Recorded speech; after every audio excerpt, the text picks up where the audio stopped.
Malam, Pak. Malam, Debbie. Malam, Neka. Malam, Pak. Tinggal nunggu Adit sama Dimas ya. Habis itu kita mulai ya. Iya, Pak. Yes. Saya izin nggak pakai video dulu ya, Pak. Ya, nggak apa-apa. Saya pun juga nggak pakai video, jadi suara aja yang penting. Leka juga kalau misalnya pakai video silakan ya. Iya, Saya Pak. rekam supaya sebagai bukti kita konferensi ya, tetap muka ya. Karena Iya, Pak. dipersyaratkan kan minimum 7 kali selama masa kuliah ini, dari 14 kali jadi 50% kan. Jadi saya harapkan sih kita ada tatap muka. Kenapa? Kalau dengan tatap muka begini, paling tidak penjelasannya kalian bisa lebih mudah daripada baca sendiri ya awalnya gitu loh. Oke. Ya, betul. Nanti kita Zoom selama setengah jam, kemudian kalian tugasnya itu dari setengah 8 sampai jam 9 kalian kirimkan di Adlink aja ya. Oke. Saya izin share mengenai pertemuan kita malam hari ini. Ya, kita pertemuan malam hari ini yang keempat ya. Minggu depan kelima itu karena liburan merah sehingga kita mesti ganti waktu ya. Tapi hanya tanggal 4, tanggal 29 aja. Sementara tanggal 31-nya tetap ada kuliah yang untuk manajemen keuangan ya. Iya, Bang. Oke, ini masih ada yang belum hadir, si Dimas atau Adit ya? Adit. Adit ya, oke. Selamat malam anak-anakku. Jadi malam hari ini kita belajar mengenai pengantar underwriting keempat. Ya, kemudian subtopiknya adalah prinsip-prinsip underwriting dan langkah-langkahnya ya. Jadi bukan cuma hanya sekedar prinsip asuransi, tapi ternyata underwriting pun juga punya principles ya. Nah, kalian tinggal cari nanti materinya banyak sekali. Nanti kalau misalnya kalian nggak dapat, saya kasih materinya dan langkah-langkahnya. Hari ini kita belajar ya selama 2,5 jam ya, tapi kita cuma punya kesempatan untuk diskusi selama setengah jam. Oke, underwriting secara mendasar bahwasan underwriting hanya ada dua. Pertama, penilaian risiko dan penetapan harga. Jadi tugasnya underwriting adalah penilaian risiko atau menilai risiko dan menentukan harganya. Ya, itu satu. Yang kedua, tujuannya underwriter apa sih? Tujuannya para underwriter? Dia untuk dapat menetapkan establish the rules ya. Menetapkan ketetapan ataupun ketentuan-ketentuan yang bisa menghasilkan ya atau mengamankan sebuah proporsi yang rata-rata dan atas sebuah risiko yang banyak. Jadi risiko-risiko rata-rata yang bagus risikonya. Jadi para underwriter tugasnya adalah untuk menetapkan sebuah aturan bagaimana mengamankan risiko-risiko yang baik. Ya, tujuannya mereka itu. Kemudian dalam tujuan keuangannya pihak underwriter adalah apa? Untuk dapat menerima aplikan-aplikan yang di mana mereka membayar klaimnya lebih kecil ya atau mendekati daripada premi yang ataupun yang diharapkan oleh perusahaan asuransi. Jadi intinya apa? Dia ingin membayar klaim yang lebih kecil dibandingkan premi yang mereka terima. Ya, jadi pihak asuransi sudah menetapkan bahwa paling saya mesti bayar sekian. Nah, itu tidak boleh lebih jauh dari itu, ya, loss ratio-nya. Kemudian, tugas akhir ataupun tujuan mengunderwrite apa? Untuk membangun ataupun dan memelihara sebuah portfolio. Portfolio daripada bisnis yang baik daripada perusahaan asuransi tersebut. Jadi, bukan cuma mengunderwriting satu persatu risiko, tapi mengumpulkan sebuah portfolio yang menguntungkan ya dari berbagai macam jenis risiko. Ya, jadi underwriting fungsinya bukan cuma tadi menganalisa satu persatu, tapi memaintain, ya, mendevelop sebuah portfolio bisnis. Ya. Nah, step-stepnya ada 6 langkah. Ya. 6 langkah. Pertama, mengevaluasi kemungkinan terjadinya risiko ataupun kerugian. Ya. Tentunya dengan mengumpulkan segala macam informasi. Ya. Kemudian, setelah mengevaluasi exposure loss-nya ataupun kemungkinan terjadinya kerugian, dia menetapkan, determine ini menetapkan pilihan-pilihan. Ya, menetapkan pilihan-pilihan, apa saja pilihan-pilihannya. Setelah itu, dia menentukan pilihan yang terbaik. Ya. Nah, setelah menentukan pilihan terbaik, pilihannya apa saja sih? Underwriter tersebut pilihannya apa? Pertama menerima tanpa syarat, ya, jadi semuanya bisa diterima karena risiko sangat bagus. Kemudian dia menerima dengan beberapa syarat, katakanlah dengan syaratnya bahwasannya mereka harus memasang hidran atau memasang sprinkler ataupun menetapkan sebuah ketentuan-ketentuan yang bisa mencegah kerugian, ya, itu ada warranty itu pun persyaratan yang ditetapkan, ya. Kemudian pilihan yang ketiga adalah apa tadi? Pilihan ketiga menolak ataupun tidak menerima, ya, sebuah risiko tersebut. Jadi hanya ada 3 pilihannya. Pertama, menerima tanpa syarat, kemudian menerima dengan kondisi-kondisi persyaratan tertentu, entah katakanlah deductible-nya dipertinggi, jaminannya dipersempit, ataupun dengan warranty ataupun berbagai macam kondisi-kondisi yang memang dipersyaratkan oleh perusahaan asuransi untuk dapat supaya bisa apa? Bisa memenuhi risk appetite, bisa memenuhi treaty reasuransi, bisa memenuhi mereka punya policy, ya. Karena setiap perusahaan asuransi pasti tentunya punya suatu guidance atau guidelines, ya, dari underwriting tersebut. Nah, kemudian setelah itu yang keempat adalah menentukan premi yang pantas, ya. Tentunya premi ini jangan terlampau berlebihan. Kalau berlebihan itu mahal, tentunya tidak bisa bersaing dengan para kompetitor. Tapi sebaliknya kalau terlampau murah, takutnya nanti tidak cukup untuk membayar klaim bila mana terjadi. Karena bagaimanapun juga premium itu harus mencerminkan bahwa cukup untuk membayar klaim di masa depan, ya. Kemudian yang kelima, baru menetapkan ataupun mengimplementasikan, ya, tadi keputusan underwriting. Dan yang terakhir, memonitoring selama periode polis, bagaimana dia sudah menetapkan tadi, apakah penetapan tersebut sesuai dengan harapan, ya, atau mungkin ternyata lebih baik, ya, atau sebaliknya lebih buruk dibandingkan apa yang diharapkan. Jadi underwriter punya tugas bukan cuma di awal pada saat katakanlah resiko ditutup, tapi sepanjang polis tersebut berlangsung, ya. Dan dari waktu ke waktu dia harus memantau, bekerja sama dengan dengan bagian klaim, ya. Nah, kemudian di sini untuk rating ataupun rate making, ya. Sebetulnya ini kita akan coba, saya nggak tahu ada apa nggak, ya. Tapi pasti untuk rating, ya, semestinya setiap perusahaan asuransi berbeda dibandingkan perusahaan asuransi lain. Kenapa? Karena rating itu sebetulnya sesungguhnya berasal dari mana? Ya, sesungguhnya berasal dari apa? Dari kalau premium jelas, premium tersebut berasal dari rate, ya, sama harga ataupun nilai uang pertanggungan, itu premium, ya. Tapi kemudian rate tersebut siapa sih menetapkan? Selama ini siapa? OJK. OJK kan? Ya. Tapi kemudian apakah itu benar atau salah? Secara best practice itu keliru. Mengapa? Karena rate itu sesungguhnya dikembalikan kepada masing-masing perusahaan asuransi. Saya nggak tahu di sini ada apa nggak, ya. Saya coba balik, ya. Coba ke depan terus. Oke, ini kayaknya nggak ada. Oke, jadi nanti di belakang mungkin ada, ya, dia punya penjelasan ataupun.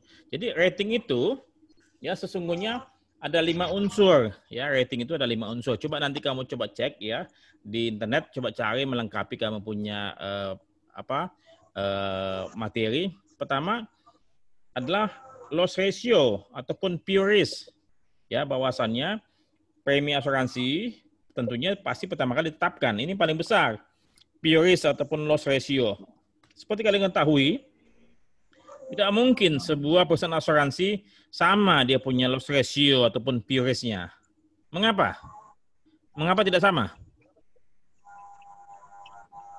Debbie, Leha, Adit, Dimas, mengapa tidak sama? Karena tentunya cara pertama resikonya sendiri pasti beda-beda, kan? Yang mungkin di asuransi A, PT ABC, sementara di asuransi X itu XYZ, kan? Jadi resikonya beda. Kemudian apa lagi? Kemudian dia punya cara mengunderwrite-nya pun juga beda, ya. Kemudian klaimnya pun yang terjadi pasti beda. Tentunya loss ratio dari masing-masing perusahaan asuransi beda.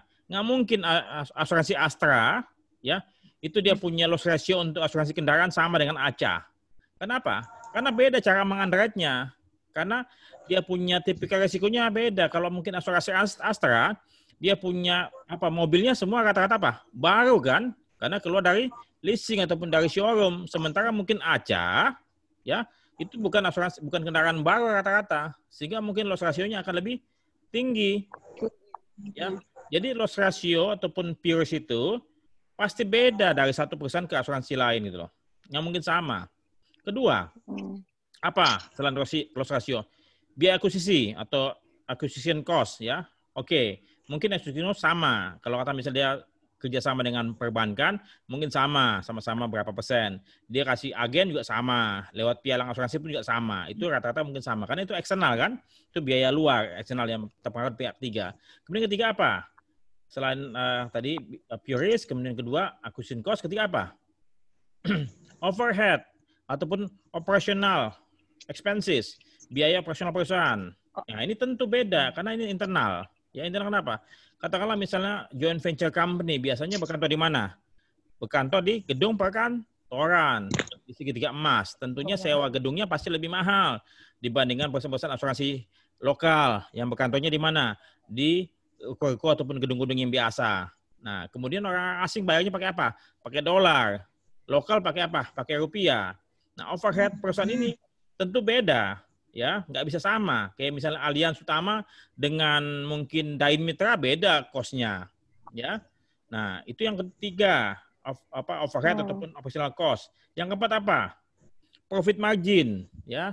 Mungkin profit margin yang diharapkan oleh lokal company biasanya ya sudahlah, yang penting di atas tingkat bunga deposito, ya. Jadi saya harapkan mungkin ya kalau bunga deposito 5%, 6%, ya udahlah saya mungkin pemegang saham 10-12% aja udah lumayan lah. Tapi kalau perusahaan asing mungkin tidak demikian, ya. Mungkin di awal-awal pertama mereka masuk mungkin mereka rugi pun nggak apa-apa. Setelah 5-10 tahun mereka punya profit margin pasti akan lebih besar. Nah, ini juga berbeda. Nah, yang terakhir itu terkait dengan inflasi ataupun terkait dengan depresiasi, terkait dengan hal-hal yang lain. Kalau katakanlah misalnya kalian membuat budget, ya biasanya budget tersebut apa? Di bawahnya apa? Lain-lain ya, ada biaya lain-lain ya. Nah, itu biaya lain-lain tuh mencakup kalau misalnya katakanlah mereka salah menghitung asumsi-asumsi yang mereka gunakan keliru, ya, ada error omission, ya itu lain-lain lah sekitar 10-15%. Nah, itu mungkin sama. Jadi ada 3 unsur yang berbeda. Pertama, pure risk itu beda. Ya, kemudian kedua apa? Overhead juga beda. Ketiga, profit margin yang beda. Jadi tidak mungkin perusahaan asuransi itu diharuskan menjual harga yang sama. Nah, kembali lagi, kalau katakanlah misalnya semua perusahaan asuransi disuruh menjual dengan harga yang sama, siapa yang diuntungkan dan siapa yang dirugikan? Siapa? Leka, Debbie, Dimas, Adit? Tentunya yang diuntungkan adalah perusahaan apa? Perusahaan asuransi yang boros. Perusahaan asuransi yang tidak bisa menghitung ataupun manage klaimnya dengan baik, tidak bisa mengunderwrite dengan baik. Kalau katakanlah perusahaan asuransi yang bisa mengunderwrite dengan baik, bisa memanage klaim dengan baik, tentunya apa? Dia punya harga mestinya bisa lebih murah, bisa lebih rendah. Kalau misalnya katakanlah dia punya biaya operasional lebih hemat, lebih ekonomis, tentunya bisa apa? Dia bisa jual lebih murah. Ya, jadi ini memanjakan perusahaan-perusahaan asuransi yang boros, yang tidak bisa melakukan underwriting dengan benar. Nah, habis itu satu. Jadi yang dirugikan perusahaan-perusahaan yang bisa bersaing. Kedua, yang dirugikan adalah si nasabah ataupun konsumen tidak bisa mendapatkan harga yang lebih bersaing. Nah, contoh deh, kalau kalian sampaikan kepada publik masyarakat luas ya, kalian menawarkan asuransi, ada 4 atau 3, ya. Saya langsung sebut namanya nggak apa-apa lah ya. Katakanlah oke, asuransi, nasabah, ini ada 3 asuransi yang saya tawarkan. Kamu mau beli asuransi Sinarmas atau Asokamas atau Parolamas? Nasabah pilih siapa? Sinarmas. Kenapa? Karena namanya lebih menjual. Lebih terkenal, lebih menjual, lebih gede kan gitu loh. Jadi yang kecil-kecil ini apa? Akhirnya apa? Tidak bersaing. Padahal sebetulnya apakah Parolamas atau Asokamas tidak lebih baik dibandingkan Sinarmas? Tidak juga. Tidak juga. Jadi alhasil perusahaan-perusahaan asuransi yang kata nasional ini, ya yang kecil-kecil yang bisa ekonomis, yang lebih sederhana, tidak bisa bersaing dengan perusahaan-perusahaan yang besar, kalah modal, karena mereka disuruh jual harga yang sama. Coba Sinarmas disandingkan dengan Allianz sama AXA ataupun Tokio Marine. Nasabah pilih siapa? Pasti tentunya pilih joint venture. Ya, jadi tarif ini merugikan perusahaan-perusahaan asuransi nasional, terutama yang kecil-kecil. Dan tentunya juga merugikan nasabah ataupun masyarakat luas yang mestinya berhak mendapatkan harga yang bisa bersaing gitu loh. Ya. Jadi saya tidak setuju ataupun tarif ini sebetulnya sudah menyalahi best practice kalau ditetapkan secara standar oleh semua. Nah, saya lebih setuju PMK tahun berapa itu yang mengenai asuransi kendaraan motor, ya pakai masing-masing itu statistik kan, yang tahun 2007. Iya. Jadi loss ratio dikembalikan pada masing-masing. Ya kalau misalnya kamu punya loss ratio jelek, ya kamu mesti jual lebih mahal. Tapi kalau kamu punya loss ratio bagus, manajemen klaimnya bagus, kamu bisa jual lebih rendah. Kan begitu. Ya jangan katakanlah dia ekonomis tapi disuruh jual lebih mahal. Kan nggak boleh juga. Nah, kemudian rating sama rate making itu harus sesuai ya, bahwasannya total premium yang di-charge itu harus sesuai atau selaras seturun bisa mengcover biaya klaim dan apa? Dan biaya operasional selama polis berlangsung. Itu ya. Di sini total premium yang di-charge harus sesuai ya atau cukup untuk membayar klaim yang terjadi dan bayar biaya operasional selama periode polis. Ya. Kemudian rate premium harus ditentukan oleh siapa? Harus ditentukan oleh aktuari, bukan oleh siapa? Bukan oleh OJK. Ya. Jadi oleh aktuari gitu loh, aktuaris ya. Nah, jadi menggunakan apa? Companies past loss experience. Jadi pengalaman masing-masing perusahaan asuransi dan tentunya statistik perusahaan industri semuanya nih ya. Nah, actuaries also determine the adequate loss reserve, allocate expenses, sama segala macam. Jadi percuma aktuari itu tersebut ada di situ dipekerjakan tapi tidak menghitung premi yang pantas. Jadi percuma perusahaan asuransi pekerjakan membayar aktuaris begitu mahal kan? Iya. Tapi tidak difungsikan dengan baik, dengan benar untuk menghitung tarif kendaraan, tarif properti gitu loh.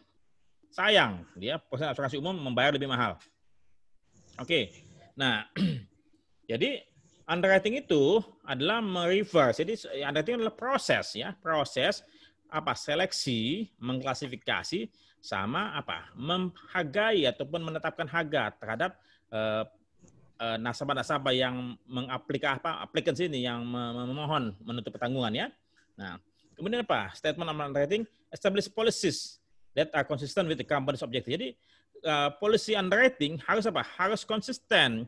Tidak boleh ke asuransi ke broker mana lebih lunak, broker lain lebih keras, tidak boleh. Itu harus sama karena sesuai apa? Dengan objektif perusahaan kan.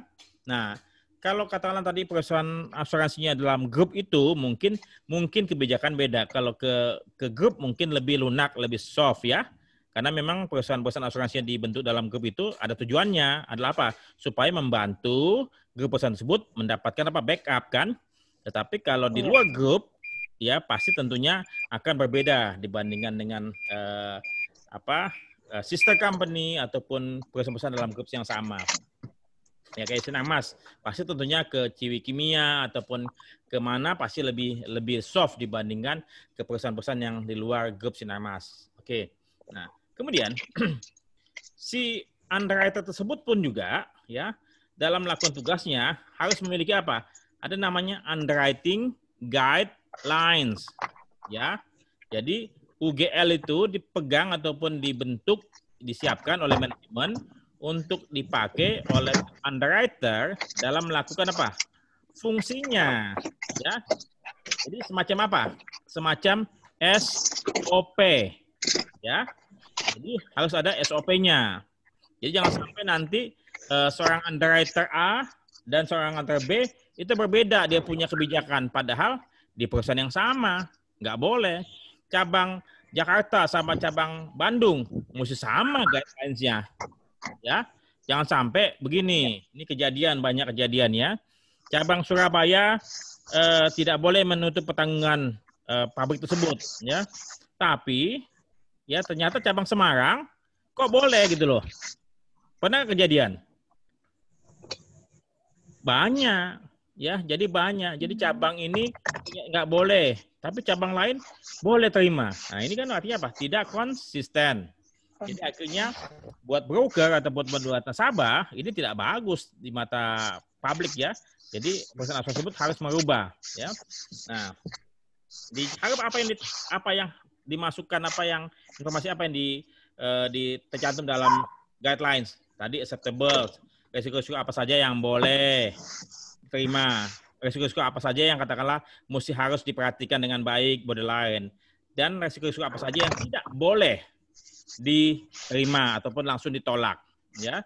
Kemudian berapa nilai uang pertanggungan yang boleh di underwrite ya, mestinya kepala cabang punya limit tertentu. Mungkin nanti manajer underwriting di kantor pusat punya limit tertentu, GM punya limit tertentu juga, itu sampai ke direktur teknik ya. Nah, kemudian di lokasi mana saja yang boleh mereka accept. Katakanlah misalnya Surabaya hanya boleh accept risiko-risiko yang di Jawa Timur. Jangan sampai Surabaya nyebrang ke Jakarta, cabang Surabaya nutup juga risiko-risiko yang ada di Jakarta. Sebaliknya juga, mungkin kantor pusat Jakarta tidak boleh menerima risiko yang ada di Surabaya. Itu dia punya teritori di Surabaya. Nah, ini mesti diputuskan oleh BOD ya. Kemudian dia punya format juga, sama dia punya tarif ya. Nah, kemudian tentunya kalau bisnis-bisnis yang besar ya, mana yang perlu mendapatkan persetujuan daripada senior underwriter ataupun GM teknik ya, itu mesti ditetapkan supaya tidak bingung. Nah, kemudian di sini sebutkan principles underwriting. Apa sih? Nah, jadi ini tolong perhatikan ya. Jadi ini suatu hal yang baru buat kalian semua. Sebetulnya underwriting principles ada. Pertama apa? Maka harus apa? Pertama harus menghasilkan apa? Harus menghasilkan keuntungan underwriting. Ya, jadi seorang underwriter harus menghasilkan keuntungan underwriting.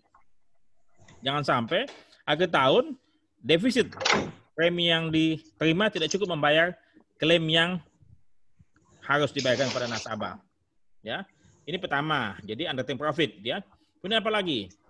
Harus memilih ya prospective insured. Jadi harus mempunyai standar. Jadi dia punya suatu ketentuan-ketentuan bahwasannya dia harus punya standar bagaimana menetapkan tertanggung yang boleh diterima. Ya. Kemudian apalagi? Nah, di sini yang kalau kalian lihat ya, ini caranya apa? Untuk dapat tujuannya apa? Untuk dapat mereduce adverse selection. Artinya apa? Ini adverse selection ini. Kalian lihat ya, kalau di asuransi kesehatan, ya perhatikan baik-baik, di asuransi kesehatan itu semua karyawan dalam sebuah perusahaan harus masuk dalam sebagai tertanggung, ya. Terutama misalnya si tertanggung minta jaminan maternity atau jaminan melahirkan, ya. Maka seluruh karyawan, istri karyawan maupun karyawan perempuan, usia berapapun harus masuk seluruhnya dalam jaminan maternity, ya. Kenapa? Kalau tidak, nanti tentunya tertanggung akan memilih siapa? Memilih karyawan-karyawan yang produktif, yang baru menikah, ya, yang di bawah usia 40, sehingga premi-premi yang untuk wanita yang di atas 40 tahun yang mungkin tidak lagi melahirkan, itu tidak apa? Tidak diterima preminya. Jadi kemungkinan besar akan apa? Akan terjadi loss yang tinggi. Kenapa? Karena yang dipilih untuk masuk maternity adalah karyawan perempuan ataupun istri karyawan ya yang di bawah usia 40 ataupun masih produktif untuk melahirkan. Ya, jadi tertanggung harus mengasuransikan seluruh wanita di perusahaan tersebut. Ya, baik itu karyawan perempuan maupun istri karyawan laki-laki. Makanya Pak, adverse selection. Ya, jadi harus ditutup semua, nggak boleh dia pilih-pilih. Begitu ya? Oke. Kemudian harus apa lagi? Harus ada apa?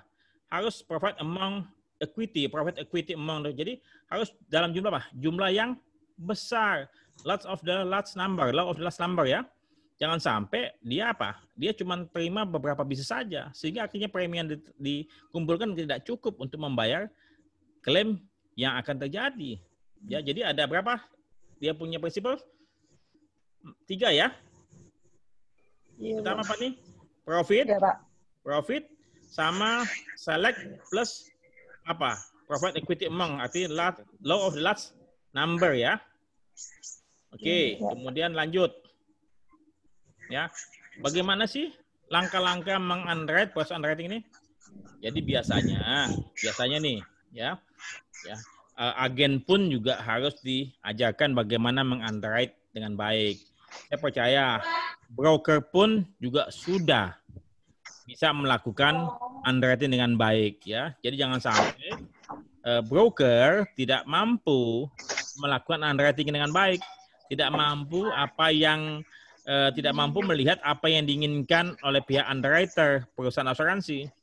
Jadi sesungguhnya komunikasi broker dengan perusahaan asuransi sudah terjalin jauh-jauh hari sebelum perusahaan broker mencari bisnis. Jadi jangan sampai begini, perusahaan asuransi A tidak mau marine hull, tapi pihak broker membawa bisnis marine hull ke asuransi A. Percuma kan? Akhirnya apa? Ditolak. Ya. Jadi broker harus memahami appetite daripada perusahaan asuransi. Apa sih yang mereka suka? Bagaimana sih mereka punya kebijakan? Itu harus diketahui gitu loh. Ya. Nah, kemudian tentunya informasi underwriting bisa berasal dari apa? Aplikasi ataupun SPPA ataupun SPAJ ya. Bisa mengetahui dari report ataupun laporan agen. Bisa melakukan survei report ya. Bisa melakukan general check up, physical inspeksi. Kalau katakanlah misalnya itu diri ya, kesehatan ya. Ataupun juga bisa meminta examination ya. Itu serta apa? MIB apa ini MIB nih? Coba kalian cari nanti ya, MIB report ya. Itu ada suatu istilah. Oke. Nah, setelah itu, setelah mendapatkan informasi tersebut, tadi ada 3 kan? Accept application and recommend that policy with issue. Accept application and subject to condition segala macam.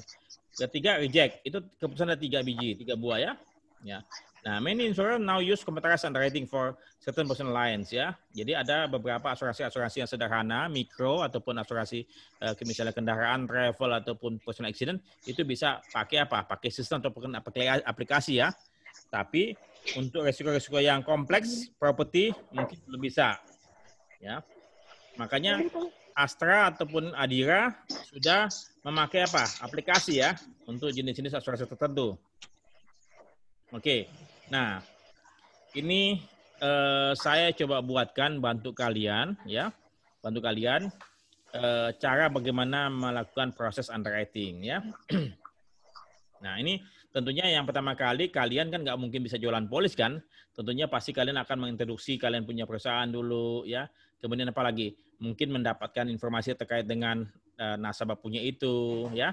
Kemudian ada komunikasi, penjelasan dan informasi. Bisa ada diskusi ya. Kalau nasabah setuju, nasabah mengisi application form.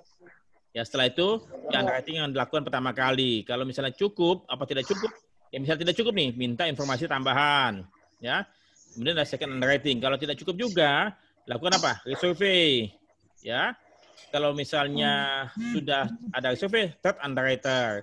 Kemudian ada quotation. Nah, quotation ini dilakukan lagi explanation sama negotiation. Jadi jelaskan. Karena banyak nasabah yang belum paham apa isi quotation. Setelah itu, nasabah setuju, baru ada confirmation. Habis itu issuing policy, payment, recording, changing risk. Kalau misalnya ada endorsement. Ada fourth underwriting-nya. Ada endorsement sama filing coding. Jadi ada beberapa proses underwriting. Yang pertama, kalau misalnya memang sudah jadi, udah jelas semua, bisa langsung bikin polis, langsung keluar nih ya.